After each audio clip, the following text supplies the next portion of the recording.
Speak sponsored by rxcardclub.com. Get a free prescription drug card and save up to 85% on prescription drugs. rxcardclub.com. Positive thinking could boost immune response to vaccines, say scientists. Research suggests that positive thoughts and mental strategies can boost the immune system's response to vaccination. Scientists found that people who used positive thinking to activate the brain's reward system produced more antibodies after receiving a hepatitis B vaccine. The effect is not enough to replace vaccines or standard medical care, but it suggests mental strategies could complement traditional treatments and help the immune system fight infections and diseases.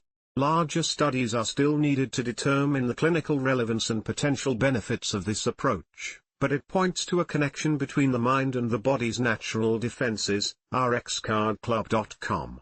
Get a free prescription drug card and save up to 80% on prescription drugs. /speak